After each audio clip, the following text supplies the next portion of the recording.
안녕하세요. 김유라입니다. 오늘은 가토다이조의 나는 왜 눈치를 보는가 라는 책을 가져왔어요. 우리는 항상 남의 눈치를 보고 살아갑니다. 저도 항상 남의 눈치를 보죠. 저는 이제 아무래도 하는 일이 이렇게 유튜브도 하고 블로그에 뭐 글도 쓰고 강의도 하고 방송도 하고 하니까 남들이 많이 나를 보잖아요. 눈치를 안 볼 수가 없어요. 제가 어느 순간에 이거 남 눈치 보고 사는 거 너무 힘들다. 너무 힘들다. 나는 왜 눈치를 볼까? 이런 고민을 되게 많이 하면서 이런 종류의 책들을 많이 읽게 되었습니다. 내가 좋아하는 일을 하면서 남의 눈치를 조금 덜 보고 산다면 얼마나 좋을까? 그런 거에 대해서 계속 탐구를 하기 시작했어요. 혹시 여러분들 남의 눈치를 보느라 힘드신 분이 있다면 이 영상 제가 2개로 나눠서 올릴 거니까 한번 보시면 좋겠습니다. 제가 남의 눈치를 조금씩 내려놓을수록 정말 편안해지고 건강해지고 시간이 많아지고 시간 부자가 되기 시작했어요. 지금 뭐 예를 들어서 하나 얘기하자면 저 지금 머리 이틀 동안 안 감았어요.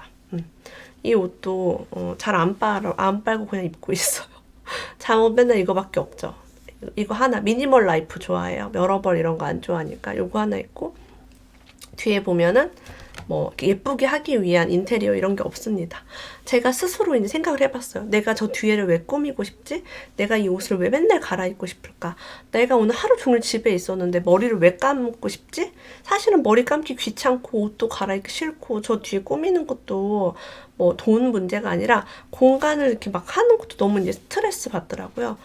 내가 남보기 좋으라고 하고 싶구나. 실제 나는 원하지도 않는데 남보기 좋으라고 눈썹 그리고 화장하고 막 귀걸이하고 막 여기에다가 내가 얼마나 많은 시간을 써야 되는지. 그러면 이 뒤에 예쁘게 꾸미면 또 계절마다 또 바꿔줘야 되고 화분 또 하나 놓으면 화분도 관리해야 되고 뭐 너무 제가 스트레스 받는 거예요. 그래서 이거는 내가 좋은 게 아니라 남보기 좋은 일이구나. 남보기 좋은 걸 내려놓고 내가 정말 좋아하는, 내가 책을 리뷰하는 사람이면 이 책을 좀 더 깊이 있게 읽는 게 어떨까? 화장하고 머리 감고 옷 갈아입는 시간에 차라리 이 책을 조금 더 많이 보고 다른 책을 더 많이 읽고 더 내가 공부를 하는 게 어떨까? 이게 그 시청자분, 우리 공주님 왕자님에게도 유리하지 않을까라는 생각을 하게 됐어요. 내려놓게 됐죠. 너무나 편안하고 너무 즐겁고 유튜브 영상 올릴 시간도 충분해지기 시작했습니다. 잠도 많이 자고 할 일 다 하면서 아이들과 영화도 보고 아이들과 대화도 하면서 그래서 저도 점점 편해졌어요. 여러분들도 이 타인에 대한 눈치를 내려놓으면서 삶에서 더 많은 것들을 얻어가시길 바랍니다. 자기 자신을 높이 평가하는 사람은 건전한 자존심을 가져서 쉽게 상처받지 않는데요.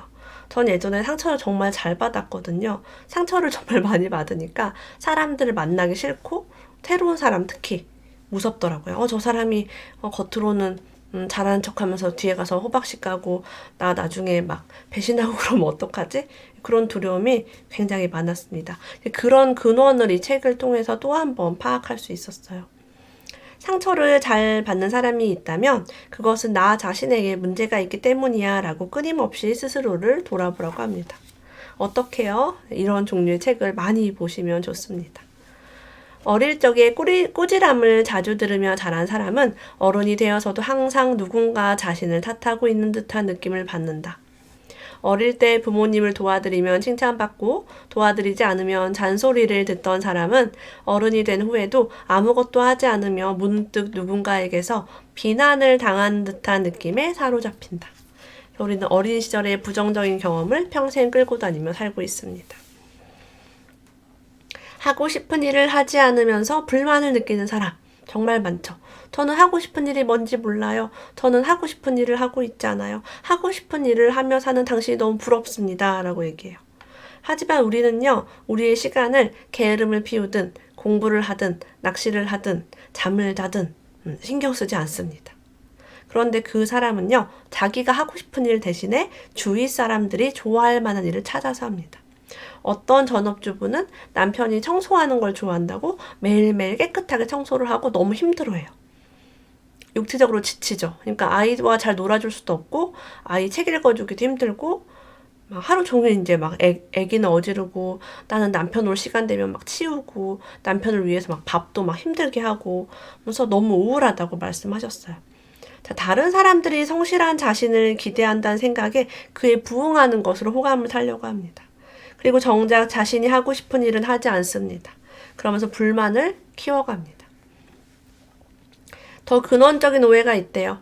남의 마음에 들기 위해서는 그들이 좋아할 만한 특별한 행동을 해야 한다는 착각입니다. 아무것도 안 해도 주위 사람들이 자신에게 호의를 가질 수 있다는 사실을 그는 상상도 하지 못한다.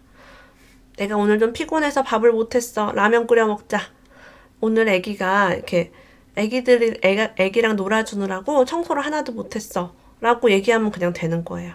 근데 애기랑 잘 놀아주지도 못하고 내 몸을 돌보지도 못하고 막 남편에게 잘 보이기 위해서 혹은 누구 시어머니에게 잘 보이기 위해서 혹은 내 부모를 효도하기 위해서 온갖 에너지를 쓰면 나는 결국에는 아프고 힘들게 됩니다. 어린아이는 보호자가 필요합니다. 하지만 보호자의 비위를 맞추며 살아야 하는 경우에는 어리광이나 응석 부리고 싶은 욕구를 충족하지 못합니다. 보호자의 기분을 살피며 이리저리 눈치 보는 일만 가지고 어린 시절 보낸 사람은 불행하다고 해요. 그래서 부모가 매일 싸우거나 경제적으로 어려워 바쁘거나 감정 조절이 안 돼서 폭력적이거나 이런 가정에서 자라는 사람들은 특히 남의 눈치를 많이 볼 수밖에 없습니다. 자, 남의 눈치를 보기 때문에 나의 욕구를 표현하지 못합니다. 난 이거 좋아요. 난 이거 싫어요. 라고 말도 못합니다. 그래 봐야 받아주는 사람이 없었기 때문에. 응애 하고 울어봐야 오지도 않는데 뭐하러 울어요? 응애 하고 울면 뚝 그쳐. 울지마. 시끄러워.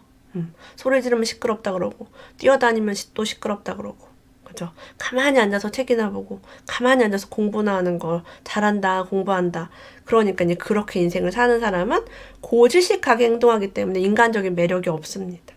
하지만 자신의 내면 욕구를 충족해가면서 성실하게 사는 사람은 남에게 위축되지 않으며 이런 사람들에게는 인간적인 매력이 있습니다. 인간적인 매력은 다양한 감정을 표현하는 겁니다.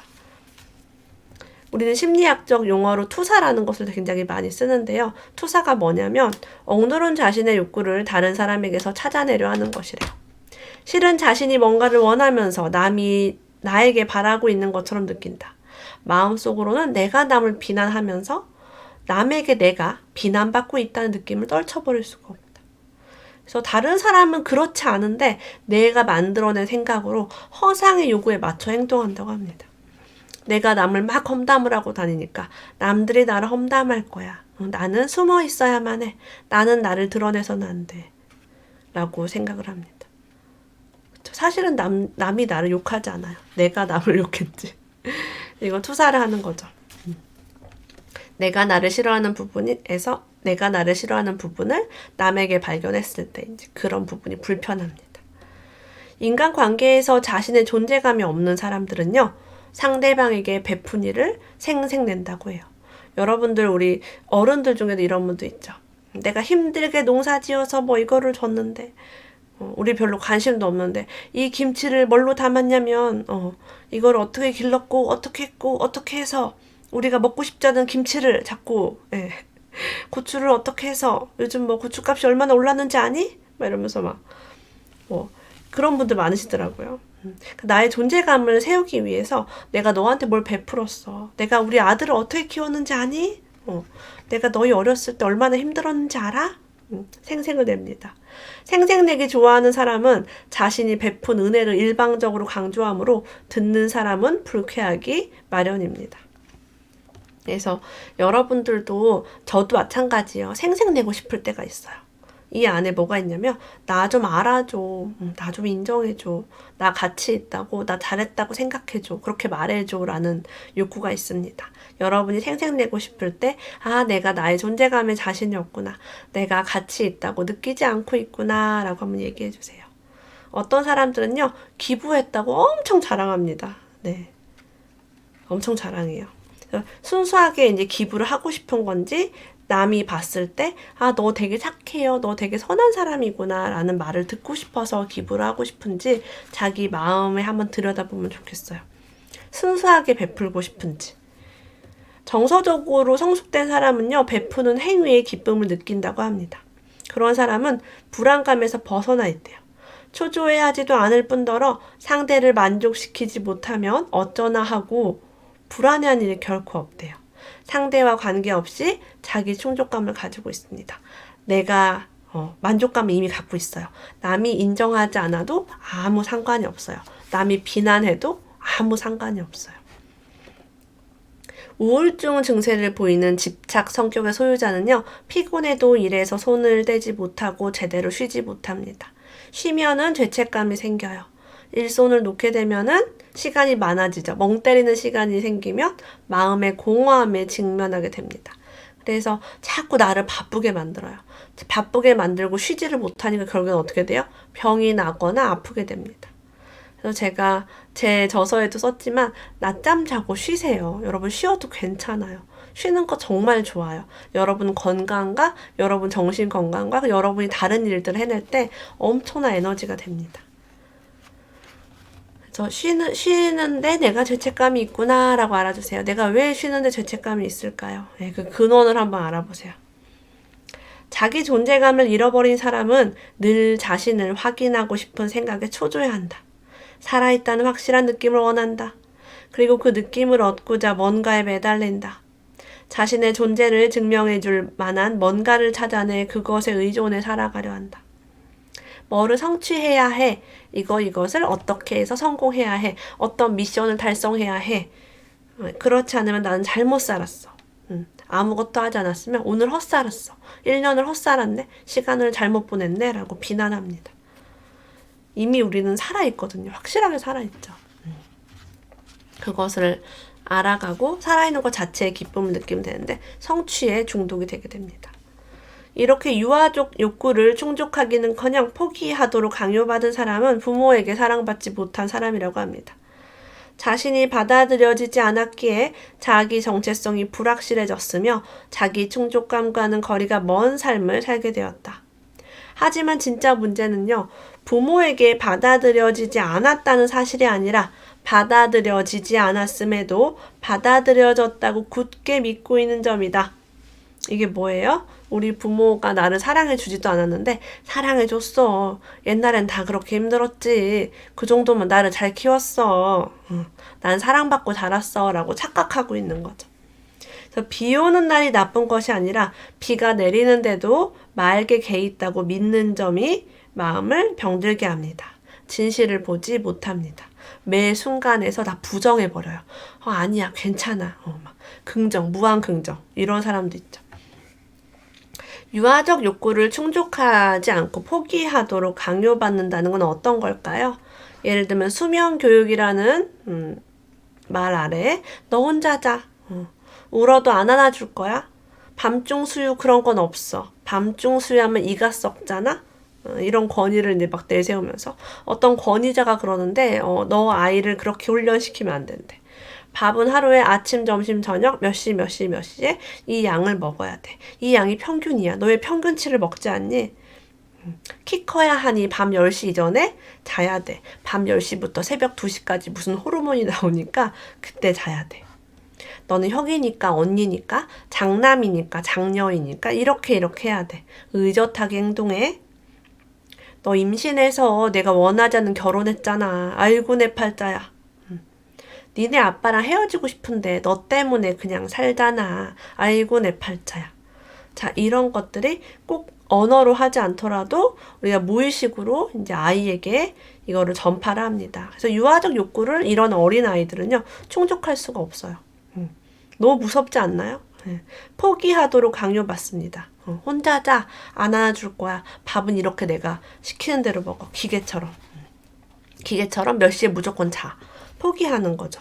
욕구를 엄마 나 자기 싫어요. 엄마 같이 놀아요. 나 뭐 하고 싶어요. 뭐 먹고 싶어요. 밥 먹기 싫어요. 나 학교 가기 싫어요. 유치원 가기 싫어요. 막 그래서 어린아이들 보면 막 하기 싫어. 막 떼쓰고 막 이거 할 거야 이러잖아요. 너무나 건강한 욕구라는 거죠. 그리고 우리가 사춘기 시절이나 아니면 어린아이도 마찬가지예요. 자기만의 비밀을 갖고 싶어 합니다. 여러분들 자기만의 비밀 갖고 싶으세요? 나만 알고 있는 이야기, 나만 알고 있는 비밀, 나만 보는 일기장 이런 거 갖고 싶으신가요? 사람은 어느 누구도 엿보지 못할 자기만의 세계를 가질 때 비로소 안심하게 되며 안심할 수 있어야 개인의 능력도 충분히 발휘된다. 안심할 수 있으면 일이나 공부에 대한 집중력도 생긴다. 그래서 비밀 일기장, 비밀 상자, 내 방 이런 것들은 매우 중요합니다. 근데 부모가 막 너 몇 시에 올 거야, 너 몇 시에 어디 있었어, 누구랑 있었어, 용돈은 어디에 썼어 라고 하면은 마음에 불안이 온다고 해요. 안심이 안 된대요. 제가 이제 우리 아이들도 이제 경제 교육 같은 것도 관심이 많은데 저는 아이들에게 절대 용돈 기입장을 쓰게 하지 않습니다. 용돈을 뭐 많이 주지도 않는데 굳이 그걸 감시를 해서 어디에 돈을 썼고 네가 돈을 잘 썼고 못 썼고를 판단하지 않아요. 우리가 자신과 잘 맞을 것 같고 마음에 꼭 드는 사람을 만났을 때 그 사람의 마음을 얻기 위해서 노력하는 것은 극히 자연스러운 일이다라고 합니다. 저 사람이 좋아서 저 사람한테 잘 보이겠다는데 그게 나쁜 게 아니라는 거예요. 하지만 저 사람을 내가 안 좋아해요. 좀 싫어. 그럼에도 불구하고 그 사람의 마음을 얻으려고 애를 쓸 때가 있대요. 이때는 억압과 불안이 뒤따른다고 합니다. 어떤 사람과 함께 있을 때 아무 이유 없이 초조함을 느낀다면 그 사람을 마음속으로 싫어하는 건 아닌지 돌아볼 필요가 있다. 네, 가족 중에도 이런 사람이 있을 수 있습니다. 근데 우리가 가족을 내가 싫어하고 있어? 사랑해야 되는 거 아니야? 라고 또 죄책감이 들기 때문에 이 싫어하는 마음을 들여다보기가 힘듭니다. 그리고 사랑받으려는 욕구를 충족하기 위해 그 사람에게 잘 보이려 하고 있음을 자각해야 된다. 대표적으로 우리 며느리들한테는 시어머니, 시댁, 별로 싫고 불편한데 왠지 잘 보이고 싶은 그런 게 있어요. 상대방에 대한 혐오감을 애써 감추려 하는데도 들켜버릴 듯한 불안감에 빠집니다. 상대방이 너무 싫은데 그걸 티를 내면 안 되고 오히려 좋은 척 해야 되니까 내가 너무 힘들죠. 현대인의 애로사항입니다. 우리 가족 간의 관계에서 많은 인간관계에서 이렇게 별로 싫은 사람한테도 잘 보여야 하는 그런 상황이 저도 있어요. 어쩔 수 없어요. 이런 상황에 최대한 이제 노출되지 않으려고 노력을 하고 있습니다. 어릴 적 부모가요, 너 때문에 라고 기분 나빠진 책임을 부당하게 떠넘긴 이런 경우가 많다고 합니다. 그래서 나와 아무 상관없이 벌어진 문제에 마치 내 책임처럼 느끼고 죄책감을 가지고 불편해하는 경우가 삶에서 많아요. 하지만 부모가 너 때문에 그랬어, 너 때문에 그랬어 라고 하는 것은 부모가 정서적으로 성숙하지 못한 탓이지 나 때문이 아니에요. 어른이 되어서 나와 함께 있는 누군가가 불만족스러워 한다면 순진한 어른은 이를 자신의 책임으로 여깁니다. 그래서 상대방이 나 때문에 불편했어. 상대방이 나 때문에 뭔가 지금 기분이 안 좋은 것 같아. 라고 착각을 하기에 늘 마음이 초조하고 불안합니다. 우리 이렇게 한번 얘기해 볼까요? 내 잘못이 아니야. 내 탓이 아니야. 라고 얘기해 보세요. 우리 특히 엄마들은요, 아이가 아프거나 아이가 선생님한테 좋지 않은 평가를 받았을 때 굉장히 많은 수치심과 죄책감이 올라오면서 내 탓이야. 내가 뭔가 잘못했나 봐. 얘가 왜 아프지? 내가 뭐 잘못 먹였나? 내가 며칠 전에 좀 애를 많이 혼냈는데 스트레스 받았나? 저는 아이가 밤에 자다가 막 비명 지르면서 깰 때가 정말 많았어요. 지금은 안 그러는데 이제 어린 아이 때는 좀 그랬었는데 그럴 때마다 오늘 낮에 내가 뭐 잘못했나? 얘한테 너무 야단쳤나? 스트레스 받았나? 그러니까 이 아이가 받은 모든 스트레스의 근원이 난 거예요. 내가 아이한테 스트레스를 줬나? 난 정말 나쁜 부모야. 애가 밤에 자다가 비명을 지르잖아. 막 이러면서 되게 슬퍼했던 기억이 있습니다. 저는 사실 아이가 몽유병 같은 것도 있어서 막 돌아다니고 이랬어요, 밤에. 정말 너무 힘들었던 기억이 있습니다. 항상 아이가 이제 잠을 못 자면 내가 뭘 잘못했지? 근데 인간관계에서도 누가 좀 기분이 안 좋으면 내가 오늘 말실수를 했나? 나 만나기 싫은데 만났나? 이러면서 눈치를 보게 되었습니다. 열등감은 항상 죄책감을 수반한다고 합니다. 내가 못났어. 열등감이 뭐예요? 내가 못났어. 내가 가치가 없어. 나는 부족해라는 거죠. 내가 부족해서 뭔가 잘못됐을 거야. 내가 나쁘기 때문에 잘못됐을 거야. 이런 자꾸 맥락으로 삶에서 뭐 부모와 자녀와의 관계, 타인과의 관계에서 펼쳐집니다. 왠지 자신은 용서받지 못할 존재라는 생각에 신에게 용서를 구하는 심정으로 하루하루 힘들게 보내는 사람이 있대요. 신에게 용서를 구하는 심정으로 하루하루 힘들게 보내니까 어떻게 합니까? 네. 매일 기도하고 매일 절에 가고 돈도 많이 갖다 주고 그럼에도 불구하고 이상하다. 나는 그렇게 10년, 20년, 30년 살아봤는데 별로 인생이 달라지는 게 없네. 여전히 힘드네. 여전히 죄책감이 가득하네. 이 죄가 왜 없어지지 않지? 라는 사람들이 있을 거예요. 스스로 이 세상에 허락되지 않은 존재라고 느끼는 것이다. 나는 이 세상에서 부르지 않았는데 누가 그냥 나는 덤으로 그냥 우연히 왔나 보다. 잘못 왔나 보다. 그래서 너 때문이야. 네가 잘못했잖아. 네가 부족해 라는 이야기를 많이 들으면 이런 열등감과 죄책감을 가지고 살아갑니다. 그래서 유아성이 있는 어른으로 자라는 거죠. 겉은 어른이지만 여전히 어린아이의 마음으로 살아갑니다. 화를 내면 벌 받는다는 강박관념이 있어요. 이것 때문에 사는 것이 지옥처럼 느껴진 노이로제 환자가 많습니다. 화가 날 때마다 벌을 받으니까 화를 낼 수 있어요, 없어요? 화를 못 내요. 어쩌다가 화를 내면은 아유 나 화냈으니까 벌 받을 거야. 나 화냈으니까 나쁜 엄마야. 나 화냈으니까 나쁜 직원이야. 나 화냈으니까 나쁜 배우자야. 화냈으니까 나쁜 자식이야. 화냈으니까 나쁜 며느리야. 아이 싸가지 없는 며느리 시어머니한테 화냈어. 지옥을 헤매듯이 살아간대요. 어릴 적에 부모가 우리 애들은 모두 착해서 싸우지도 않고 부모에게 대드는 일도 없어요 라는 식으로 악마 같은 만족감을 요구한다고 합니다. 어릴 적에 부모가 우리 아이는 참 착해요. 얘는 뭐 손이 안 갑니다. 라고 하는 게 칭찬이 아니에요. 나를 억압한 거예요. 어떻게? 너는 싸우지도 말고 부모에게 대들지도 말아라. 너는 내 말만 그냥 듣고 너의 욕구를 드러내지 말고 그렇게 살아. 라고 이미 이제 규정을 해버린 거죠. 그래서 분노를 표현할 수도 없고 내 감정 표현을 할 수 없기 때문에 아주 우울하게 살아갈 수밖에 없습니다. 저는 새 아이를 키우는 엄마로서 이런 육아서라든가 이제 책을 이제 아이 낳기 전부터 읽어오면서 결심한 게 있어요. 아이들에게 사이좋게 지내라 라는 말을 절대 하지 않기로 결심을 했습니다. 그래서 한 번도 아이들에게 그 말을 한 적이 없어요. 두 번째는 니네 지금 싸웠니? 뭐 누가 누구 때렸니? 장난감 가지고 다퉜니? 뭐 누구 놀렸니? 하면서 미안하다고 사과해 라고 한 적이 없어요. 한 번도. 새아이 키우면서.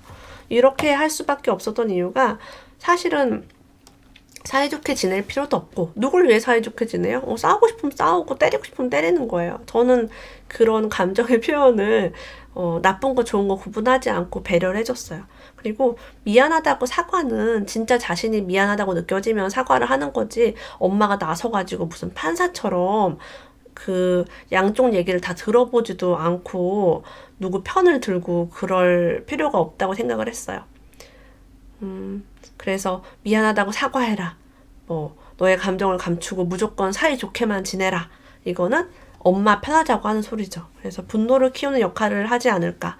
그리고 아이의 분노를 억압하는 엄마의 바람이 아닐까라는 생각이 들어서 이런 걸 요구하지 않았고 이런 걸 요구하지 않고 아이들이 자유롭게 싸우고 지들끼리 뭐 사과를 하든지 말든지 삐지든지 말든지 그렇게 이제 하는 걸 보면서 지금은 정말 많이 좋아졌어요. 스스로가 잘 지내고 그래요.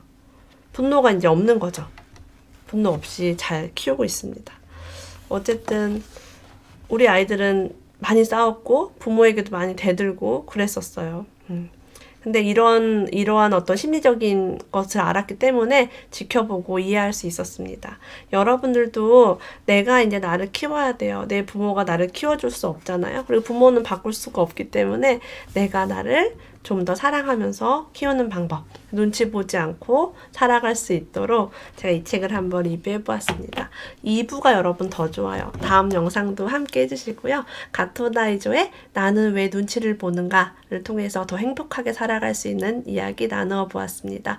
오늘도 함께 해주셔서 감사합니다. 다음에 또 만나요.